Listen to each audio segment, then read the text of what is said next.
¿Están listos, chicos? ¡Sí, capitán! ¡Estamos listos! ¡No los escucho! ¡Sí, capitán! ¡Estamos listos! Ahogado en el mar de las miles de noticias que te cuentan qué pasó, llega la brújula de la semana. Un salvavidas informativo para entender por qué. Es decir, que se han apoderado de lo que creíamos creer y nos hacen creer que creíamos que los pensamientos que hemos tenido son pensamientos que creemos que creíamos. Exacto. ¿Por qué? ¿Por qué? ¿Por qué? La brújula de la semana.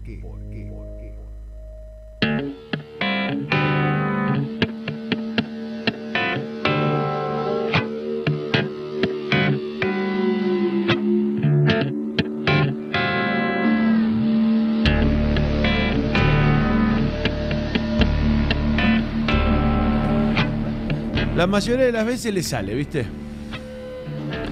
Pero a veces no lo pueden disimular. Lo intentan, pero no lo pueden disimular. Y esta semana la preocupación le brotaba por los poros. Se les notaba, perdón.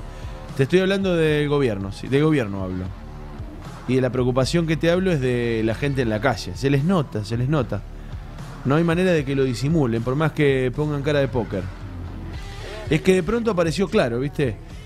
Vos agarrabas los principales diarios nacionales, te ponías a pispear. Esos que son los portavoces de los intereses de los que tienen el volante del país, de los que manejan. Y entonces encontrabas reclamos, pedidos, análisis, todo en torno al control de la calle. Aparece como la preocupación principal, la preocupación más evidente. Una preocupación de los que manejan los resortes de la economía del país y que por consiguiente se transforma en la preocupación de los que administran. Que son los mismos, ¿no? Los dueños. ¿Viste eso que dicen de que Argentina está atendida por sus propios dueños? Bueno, esos son los que están preocupados. Mirá, si vos abrías el diario La Nación del domingo pasado, a primera vista ibas a entender lo que te estoy diciendo y cuáles eran las principales preocupaciones del gobierno y de los intereses que representa. Porque uno pensaría que en un año electoral como este, los muchachos de Cambiemos iban a estar con la mirada puesta en las elecciones, en los candidatos, en ver cómo resuelven las candidaturas, en mejorar los niveles de conocimiento de algún ignoto candidato que quieren imponer o que quieren llevar a la cumbre, o en todo caso iban a estar preocupados en polarizar con algún kirchnerista del distrito para sumar por oposición. Y no digo que eso no esté pasando, no digo que no esté pasando, que todos estén trabajando en tejer las elecciones, pero es cada vez más claro que lo que principalmente los preocupa no es si crece o no crece la oposición o cómo van sus candidatos, sino la calle.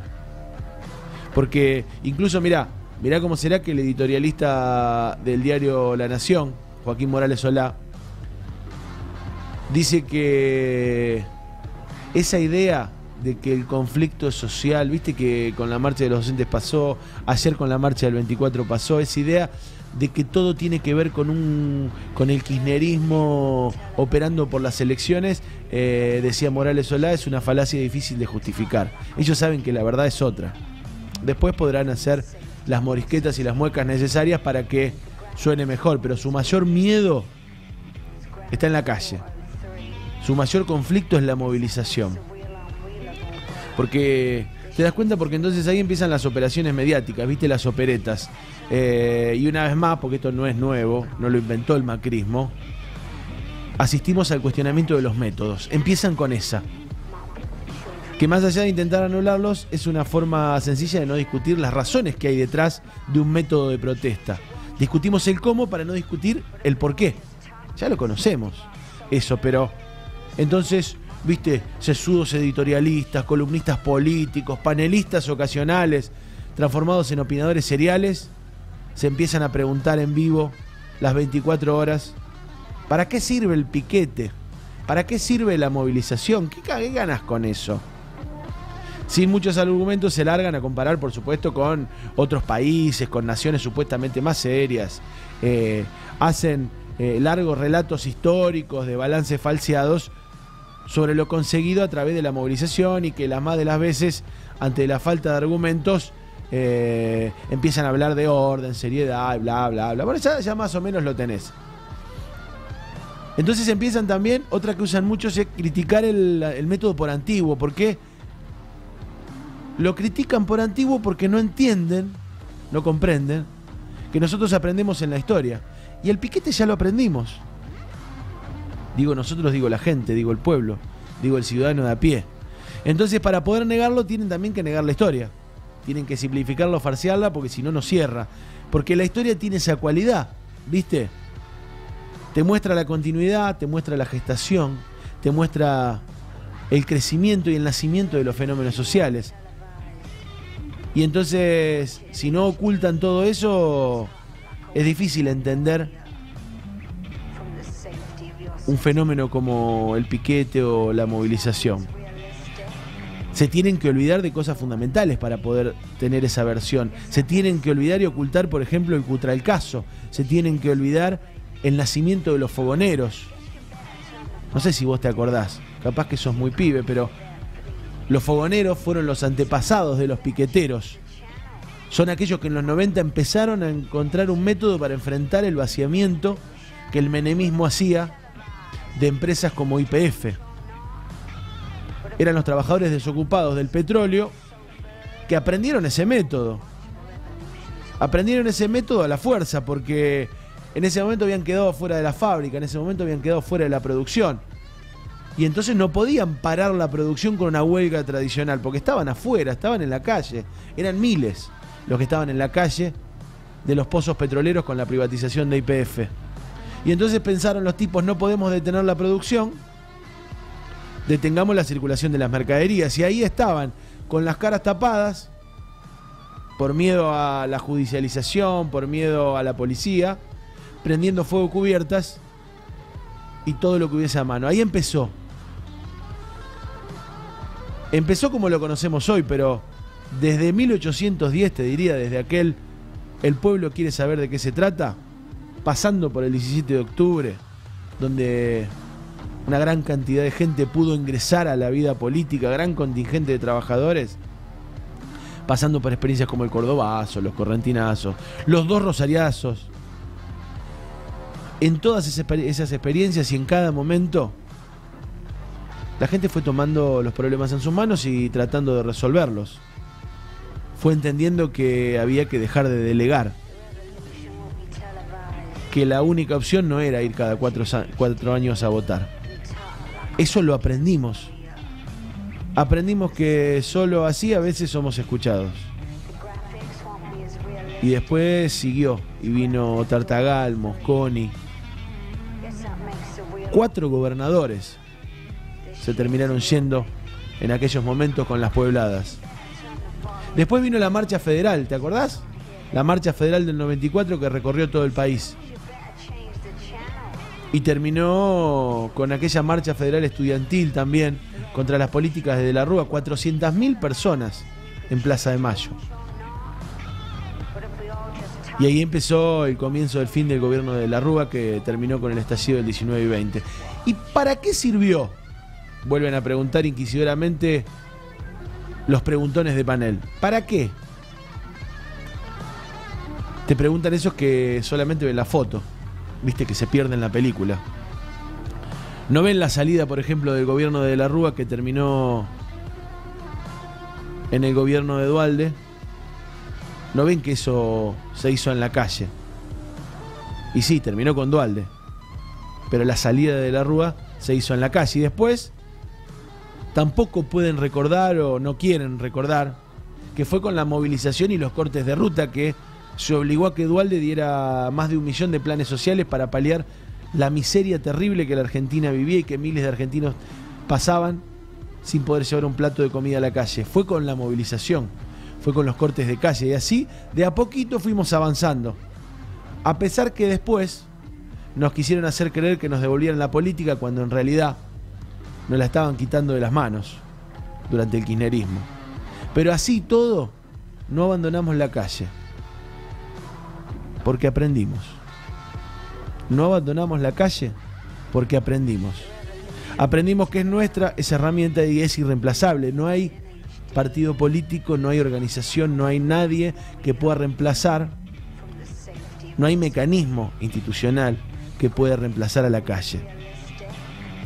Y así la usaron todos, ¿eh?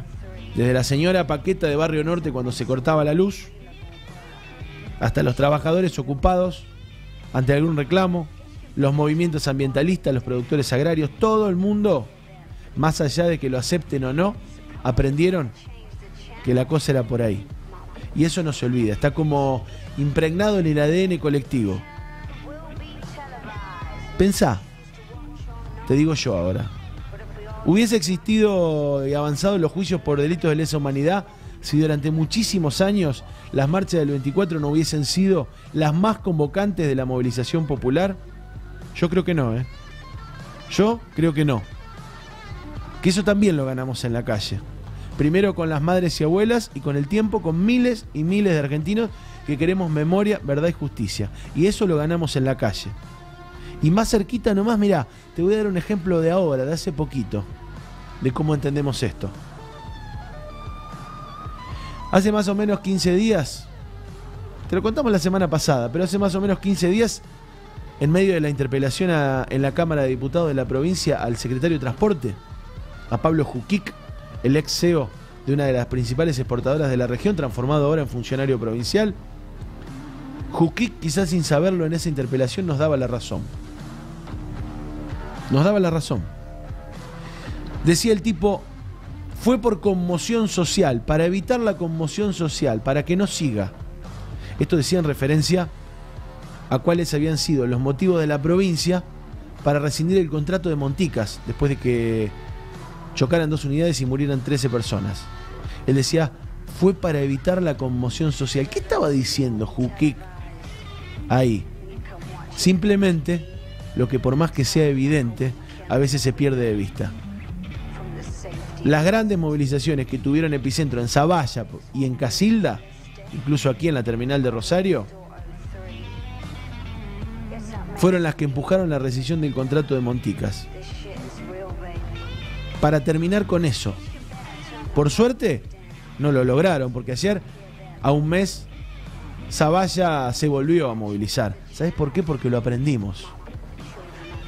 Pero ¿qué hubiese pasado si no nos movilizábamos para decirle a la provincia y a Jukic y a los responsables políticos del accidente de Monticas que no queríamos vivir eso nunca más? Que no queríamos estar a merced de una empresa. Probablemente ahora, en este mismo momento, a las 9:15 de la mañana de un sábado 25 de marzo, estarían circulando las mismas unidades del Monticas que se llevaron la vida de 13 santafesinos. Y lo aprendimos, y durante el año y pico que lleva la gestión Macri, en realidad nunca estuvo más claro la importancia de movilizarse. Así es que los movimientos de desocupados y los movimientos sociales lograron ser escuchados conquistando la emergencia social. Así también tuvo que volver atrás el gobierno cuando quiso meter la mano y sacar el feriado, porque había subestimado lo arraigado que la movilización, una movilización como la del 24 de marzo, está en el pueblo argentino. Y por acá cerquita nomás, también aprendieron los familiares de Ani Rivero, de Jonathan Herrera, de Paula Perazzi, de Franco Casco o de Pichón Escobar, a rescatar del olvido colectivo la búsqueda de justicia. ¿Y cómo lo aprendieron? Marchando, encontrándose en la calle con las otras familias, además de en los juzgados y en las oscuras oficinas de algún abogado. Dicen que el general Perón decía que los hombres son buenos pero son mejores cuando se los controla. Bueno, algo así pasa con el Estado. Algunas veces el Estado funciona. Sí, alguna vez el Estado funciona. Pero hay que asegurarse en la calle, controlando, de que eso suceda. Finalmente, cuando las muestras de la importancia de seguir movilizados son evidentes y insoslayables, los panelistas seriales vuelven al ataque a criticar a los dirigentes por responder a tal o cual partido o defender tal o cual interés sectorial. Lo que no llegan a entender estos panelistas, estos ideólogos del poder, es que cuando el pueblo camina, empuja a sus dirigentes o los pasa por arriba.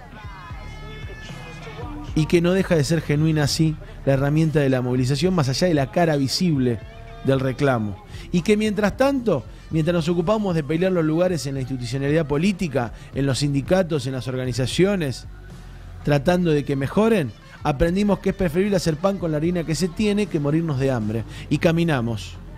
como pasó en las últimas semanas, donde se siente que algo cambió. En el aire, te diría, se siente que algo cambió. Con los miles de argentinos que se volcaron a la calle en el paro docente, con la movilización de la CGT, con el paro de mujeres, con la multitudinaria marcha federal docente de esta semana, con la gigantesca movilización que en todo el país ayer pidió memoria, verdad y justicia. Y me parece que todos lo sentimos. Y ellos también. Ellos también lo sienten. Piqueteros, maestros, obreros, para cada uno, dice Morales Solá en el editorial de La Nación del domingo pasado, el gobierno trabaja un plan. Porque sabe,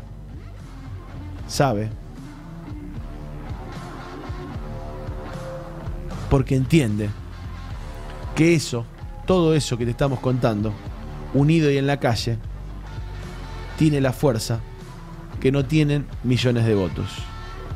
Bienvenidos a esta edición de sábado de la Brújula de la Semana. La Brújula de la Semana. Arrancamos con Nahuel Militano en los micrófonos. Ya llegó Ignacio Benítez, ya llegó Leonora Mauro, está Iván Quinteros en los controles. Quien te habla, Germán Mangione, en la producción de la Cooperativa de Comunicación La Brújula. Estamos acá hasta las 12, en la Vox, en el 88.3 del dial, en la radio que se ve. Y si la querés ver, www.vox.fm. Hasta las 12, ¿eh?